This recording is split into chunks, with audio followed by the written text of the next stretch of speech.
Assalamualaikum warahmatullahi wabarakatuh. Kami dari kelompok 7 ingin mempresentasikan hasil observasi kami ke daerah Percut yang berjudul Dampak Perubahan Iklim pada Ketersediaan Sumber Pangan Laut. Nah, penelitian ini menganalisis hubungan antara perubahan iklim, penurunan produktivitas, perikanan, dan masalah gizi seperti stunting dan anemia di masyarakat pesisir. Yang pertama, ketahanan pangan dan tantangannya. Ketahanan pangan adalah kondisi terpenuhinya pangan bagi negara hingga perseorangan, mencakup ketersediaan yang cukup, aman, beragam, bergizi, merata, dan terjangkau sesuai dengan UU Pangan nomor 18 tahun 2012. Indonesia dengan sumber daya alam pesisir melimpah masih menghadapi kerawanan pangan. Teman-teman tahu nggak ancaman perubahan iklim di wilayah pesisir? Yang pertama, kerentanan pesisir. Sekitar 60% masyarakat pesisir Indonesia berpotensi mengalami ancaman ketahanan pangan dan kehidupan berkelanjutan akibat perubahan iklim ekstrim. Yang kedua, dampak pada pertanian. Curah hujan yang tinggi dan intrusi air laut menyebabkan penurunan produksi tanaman pangan hingga 60-70% dan penyusutan lahan pertanian. Yang ketiga ada ancaman sumber daya laut. Ancaman sumber daya laut, peningkatan suhu, permukaan laut, pengasaman laut, dan perubahan pola arus memengaruhi produktivitas perikanan. Penurunan potensi tangkapan ikan global. Sebanyak 3 miliar orang bergantung pada pangan laut sebagai sumber protein utama. Proyeksi menunjukkan penurunan potensi tangkapan ikan global hingga 25% pada tahun 2010 jika emisi gas rumah kaca tetap tinggi. Dampak ini tidak hanya pada ekonomi, tetapi juga ketahanan gizi. Mengingat ikan menyumbang 20% asupan protein hewani dan mikronutrien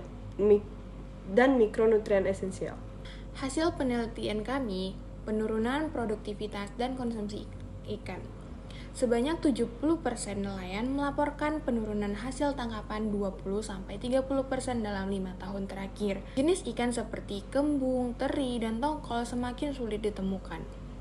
Penurunan konsumsi ikan, sekitar 80% ibu rumah tangga mengurangi konsumsi ikan dari 3-4 kali menjadi 1-2 kali per minggu, menggantinya dengan mie instan, tempe, tahu, dan telur karena harga ikan semakin menaik. Dampak pada kondisi gizi masyarakat, sebanyak 48% ibu hamil anemia di Desa Percut mengalami anemia ringan hingga sedang, terutama karena rendahnya konsumsi protein hewani. Sedangkan balita stunting sebanyak 34% menunjukkan indikasi ringan hingga sedang, khususnya dari keluarga nelayan berpendapatan rendah. Sedangkan penurunan nutrisi, asupan omega 3 dan zat besi dari ikan laut menurun drastis dalam pola makan masyarakat. Selanjutnya, kerusakan ekosistem dan persepsi masyarakat. Kerusakan ekosistem pesisir, observasi menunjukkan kerusakan daerah mangrove dan alih fungsi lahan menjadi pemukiman dan tambak, serta penurunan populasi kerang dan udang. Persepsi masyarakat, warga mengakui cuaca sekarang tidak bisa diprediksi dan ikan makin susah dicari meski tidak menggunakan istilah perubahan iklim. Selanjutnya, kesimpulan dan rekomendasi. Yang pertama, pemulihan ekosistem, rehabilitasi mangrove dan pengelolaan perairan berkelanjutan. Yang kedua, pemberdayaan ekonomi, pelatihan berbudidaya ikan, air tawar skala rumah tangga. Yang ketiga, edukasi gizi, peningkatan edukasi gizi dan literasi iklim melalui Kader Posyandu.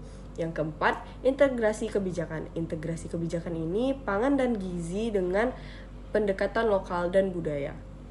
Mungkin hanya segitu saja presentasi dari kami. Terima kasih. Assalamualaikum warahmatullahi wabarakatuh.